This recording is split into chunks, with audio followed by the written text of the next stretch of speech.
इस क्रूज के ऊपर में ये पोज देख रहे हैं आप, कुछ याद आया? फिल्मों का पोज है कुछ, टाइटैनिक, राइट है ना? और क्या आप इससे भी अच्छा क्रूज पे जाना चाहते हैं आप? दोस्तों ये एशिया का लार्जेस्ट क्रूज है और आपका वेट कर रहा मोदी के अगले साल। आज जो प्रोग्राम का नाम है गो डायमंड वर्कशॉप, यदि आज आप डिसीजन ले लेते हैं और दिस ईयर यदि आप डायमंड चले जाते हैं दोस्तों, तो 2023 में आप इससे भी बड़े cruise, Mediterranean cruise, European cruise पे आप जाने वाले हैं। Can you visualise? क्या आप ये सपने देख सकते हैं? ये सपने देख सकते हैं तो आप भी पूरा कर सकते हैं। इस तरीके से पटाया, दुबई, सिंगापुर, मलेशिया, इस तरीके से आम बात हो गया रिकॉग्निशन। अब एक गुलाब और एक बुके है ना? क्या यहाँ पे जब आप मोदी केयर में टीबीडी बनते हैं तो हमारा all India mentor doctor Surekha Bhargav ma'am, उनके लिए जोरदार तालियां। वो आपको यहाँ पे हमारे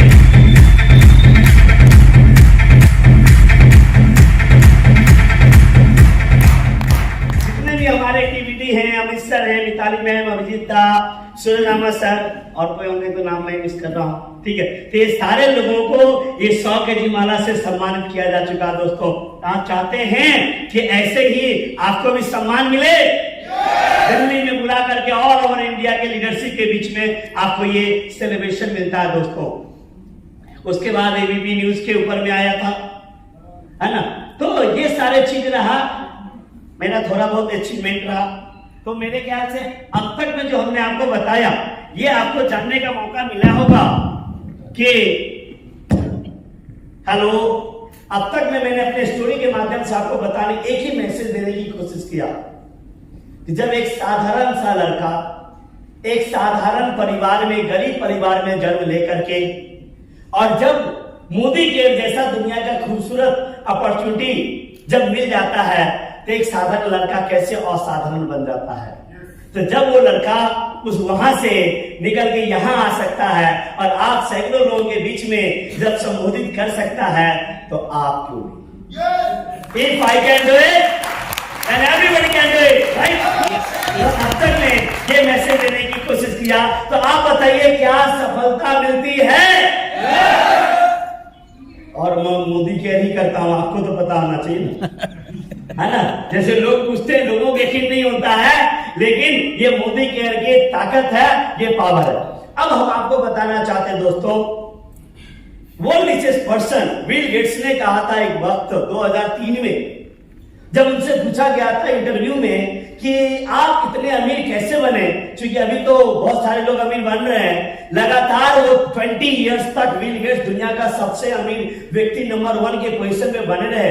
तो उनसे पूछा गया तो उन्होंने बताया था, right time, right trends and long term vision. सही समय पे सही व्यापार के अंदर में एंटर करना, और आपके पास होना चाहिए दूरदृष्टि होना चाहिए, क्योंकि दृष्टि से इंसान लिमिटेड पैसा बनाता है, दूरदृष्टि से अनलिमिटेड पैसा बनाता है। यानी ये विजन होना चाहिए आपका। जैसे मैं बात करूं, जैसे दृष्टि की बात करूं, तो आपको ये दिखेगा क्या? जैसे अभी ट्रेनर साहब आए, बोले कि ये एल-कार्निटाइन है, ये मास गेनर है, ये आइसोलेट, राइट? उनको ये दिख रहा था, उनको ये दिख रहा था। कुछ लोगों को ये दिखता, मेरा पेस्ट है, साबुन है, साबुन तेल बेचने का बिजनेस है। यदि दृष्टि से देखेंगे तो मोदी केयर में दिखेगा ये तेल साबुन का बिजनेस है, राइट? लेकिन दूर दृष्टि से देखेंगे तो इसके पीछे में बड़ी बड़ी BMW, मर्सिडीज, अखबार छिपी हुई है दोस्तों। हुई है मेलबोर्न में क्रिकेट टीम के साथ में, है ना, डिनर। अभी हम लोग जा रहे हैं क्रिकेट टीम के साथ में, दिन में तो मैच देखेंगे और शाम का डिनर इंडियन क्रिकेट टीम के साथ में दोस्तों। पैसा होगा तो हम मेलबोर्न जा सकते हैं, राइट मैन? लेकिन क्या डिनर मौका मिलेगा? चंचल दा भी जा रहे हैं, मौका मिलेगा? चंचल दा फोन किए, राजेश भाई आई सुपर एक्साइटेड, हमने क्या बात दादा, मेलबोर्न में हम लोग मस्ती करेंगे। यस, है ना? इसके लिए अभी आपको मेहनत करनी पड़ेगी। है ना, अभी मेहनत करेंगे तो ये चीजें मिलेगा। तो आपको विजन देखना होगा दोस्तों। We are not in selling business, we are not salesman, हम एक सेल्स प्रोफेशनल्स हैं, हम एक एंटरप्रेन्योर है दोस्तों। तो राइट ट्रेंड्स क्या इस वक्त हिंदुस्तान का, गौर कीजिएगा एक चीजों को, हिंदुस्तान का सबसे बड़ी जरूरत, सबसे बड़ा जो नीड है हिंदुस्तान का, वो है दोस्तों एंटरप्रेन्योर बनना, एंटरप्रेन्योर क्रिएट करना। और ये सबसे बड़ा ट्रेंड्स है। इसलिए 2015 से हिंदुस्तान के अंदर में स्टार्टअप्स और एंटरप्रेन्योर की बाढ़ आई हुई है। जैसा कि आप सबको पता है, इलेक्शन में वादे दावे होते 2 करोड़ नौकरी दे देंगे। हमारे बिहार में भी चल रहा पॉलिटिकल, कोई कहता 10 लाख नौकरी दे देंगे, 20 लाख नौकरी दे देंगे, 2 करोड़ और इलेक्शन के बाद सब भूल जाता है। फिर विपक्ष याद दिलाता है। तो आपने कभी सोचा कि क्यों नहीं नौकरी मिल रही है? क्या सरकार देना नहीं चाहती है क्या? अरे देना चाहती है, देगा तो उसका वोट और बढ़ेगा, लेकिन दे क्यों नहीं रही है? सब देगा कहां से? पैसे है नहीं, देगा कहां से?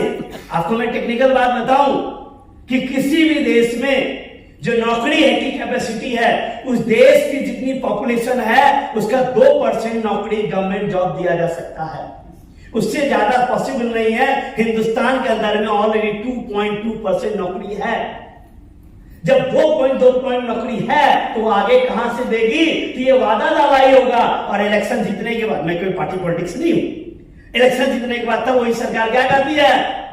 मेरे प्यारे बहनों और भाइयों, मेरे देशवासियों, आप नौकरी के पीछे मत भागो, जॉब सीकर्स मत बनो, जॉब क्रिएटर बनो। पकौड़ा बेचो, हेलो, समोसा बेचो, मोमो बेचो, चाय बेचो, लेकिन नौकरी के पीछे मत भागो। नौकरी, ये तो चिल्ला चिल्ला के बोला जा रहा था, आप समझ क्यों नहीं रहे हैं? फिर भी लोग यूपीएससी बीपीएससी करते रहते हैं, ये जानते हुए क्यों अपना उम्र को बर्बाद कर रहे हैं? क्यों समय को आप किल कर रहे हैं? क्यों नहीं आप स्टार्टअप की तरफ बढ़ रहे हैं? क्यों नहीं आप एंटरप्रेन्योर बन रहे हैं? एंटरप्रेन्योर देश की भी जरूरत है। यदि देश को बिल्ड करना है, डेवलप करना है, आपको एंटरप्रेन्योर बनना पड़ेगा, एंटरप्रेन्योर बनाना पड़ेगा। और मेरे ख्याल से, मैं जहां तक जानता हूं कि सबसे बढ़िया एंटरप्रेन्योर बनने के लिए हिंदुस्तान का जो सबसे बड़ा स्टार्टअप है दोस्तों, वो है दोस्तों direct selling. Direct selling, wow! इसलिए क्योंकि 2015 से यदि आप डाटा देखेंगे, हिंदुस्तान के लोग क्यों एंटरप्रेन्योर बनने से डर रहे हैं? क्योंकि जितनी स्टार्टअप्स 2015 से लेकर आप 2022 तक में ओपन हुई है, उसमें से लगभग 95% फेल हो गया है।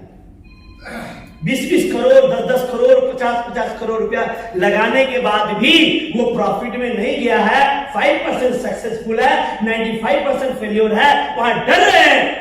डायरेक्ट सेलिंग क्यों बेहतर? क्योंकि डायरेक्ट सेलिंग में दोस्तों नो रिस्क, फेल होने का चांस ही नहीं है, कोई रिस्क है, लॉस नहीं है, सिर्फ प्रॉफिट ही प्रॉफिट है। यदि शिद्दत से करते हैं वहां करोड़ों रुपया लगता है, यहां कुछ नहीं लगता है। तो डायरेक्ट सेलिंग सबसे बड़ा एंटरप्रेन्योर का फैक्ट्री है दोस्तों।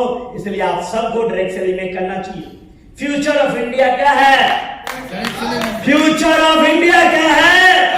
डायरेक्ट सेलिंग है। थोड़ा सा हम आपको रूबरू कराए, आप सभी जानते हैं, फिर भी मैं आपको बताना चाहता हूं। आप देख रहे हैं WFDSA का रिपोर्ट है।